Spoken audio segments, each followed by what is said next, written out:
Business आज तक में आप सभी का स्वागत है। आपके साथ हूं मैं नेहा बाथम। बिजनेस जगत की तमाम खबरें लेकर एक बार फिर से हम हाजिर हैं, लेकिन शुरुआत बिजनेस टॉप 10 के साथ।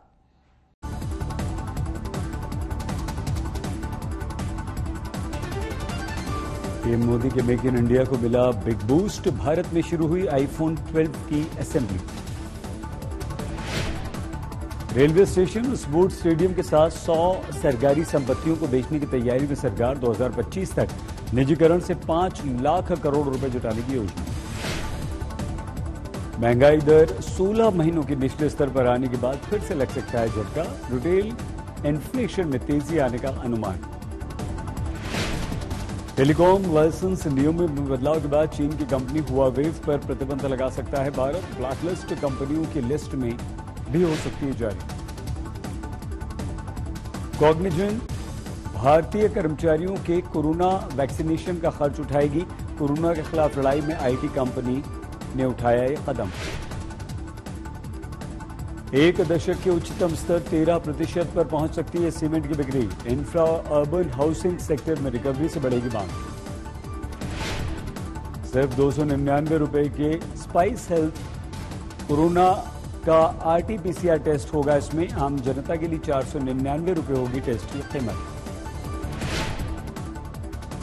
कोरोना ने घटाई स्टूडियो अपार्टमेंट की demand. Work from home online study के लिए बड़े मकानों की मांग में बढ़ोतरी। वैश्विक बाजारों में ओपन सेल पैनल की कीमतों में बढ़ोतरी से टीवी महंगी होगी। अप्रैल से ज्यादा दाम देने होंगे आपको। 23 मार्च को OnePlus 9 सीरीज का नया स्मार्टफोन लॉन्च होगा। Black blue purple colour option के साथ मिलेगा आपको ये। देश के रियल एस्टेट सेक्टर के लिए कोरोना काल सबसे बुरा दौर साबित हुआ। इंडिया रेटिंग्स ने महामारी के चलते 2021 में प्रॉपर्टी की बिक्री में 34% गिरावट की आशंका जताई है। इसके साथ ही एजेंसी का यह अनुमान है कि अगले साल प्रॉपर्टी की बिक्री में जोरदार उछाल आ सकता है। कोरोना काल में औंधे मुंह लुढ़कने के बाद अगले कारोबारी साल यानी 2021-22 में प्रॉपर्टी मार्केट छलांग लगाने को तैयार है। फिच ग्रुप की subsidiary India ratings and research की रिपोर्ट में दावा किया गया है कि होम लोन की ब्याज दरों में कमी के असर से रियल एस्टेट सेक्टर अप्रैल से शुरू होने वाले नए कारोबारी साल में नए दमखम के साथ वापसी कर सकता है। इंडिया रेटिंग्स एंड रिसर्च के मुताबिक 2020-21 में घरों की बिक्री में 34% की गिरावट आने की आशंका है। 2020-21 के पहले 9 महीनों में फ्लोर स्पेस के मामलों में घरों की बिक्री में सालाना आधार पर 41% गिरावट रही। हालांकि 21-22 में घरों की मांग में इजाफा होगा, जो कि करीब 30% हो सकता है। बैंकों की होम लोन दरों में कटौती का असर अब प्रॉपर्टी मार्केट पर साफ दिखाई दे रहा है। इसके असर से 2021-22 में रेजिडेंशियल रियल एस्टेट सेक्टर के केस शेप्ड रिकवरी होने का अनुमान है। रियल एस्टेट सेक्टर के जानकारों का ये भी मानना है कि सस्ते होम लोन के असर से प्रॉपर्टी की बिक्री में काफी सुधार हाल के दिनों में आया है। इससे रियल एस्टेट इंडस्ट्री में इजाफा होने की पूरी उम्मीद है। बिकॉज इतनी कम दरों पे कोई भी अपना मकान खरीद के एक परमानेंट आश्रय चाहता है, तो इतनी अच्छी एंड कम्पिटिटिव रेट पे उसको होम लोन मिल सकता है।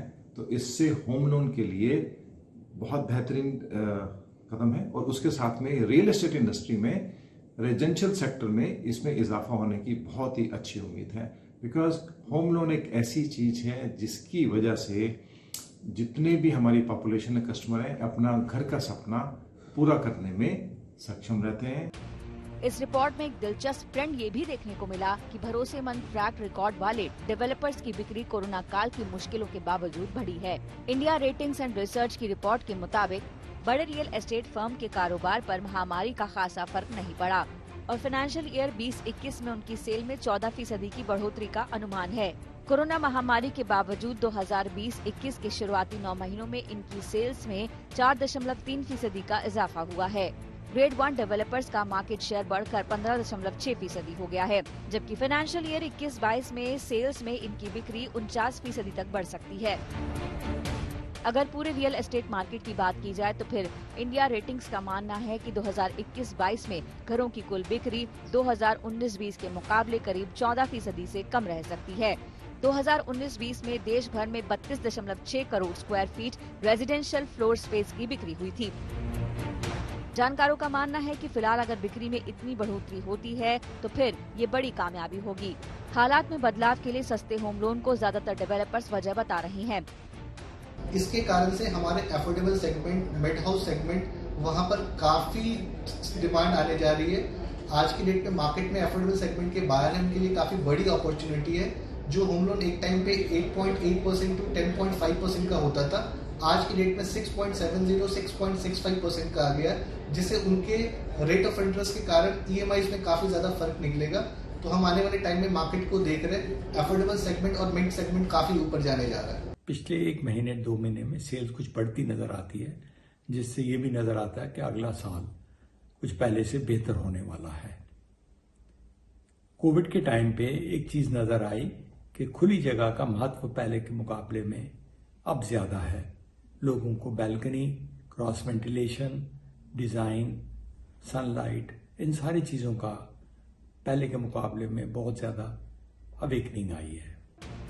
हालांकि बढ़ोतरी के अनुमान तभी सटीक साबित होंगे जब आर्थिक रिकवरी की तेज रफ्तार रहेगी। अगर इसमें सुस्ती आई तो फिर ये अंदाजा गलत भी साबित हो सकता है। आदित्य किराना के साथ आज तक ब्यूरो।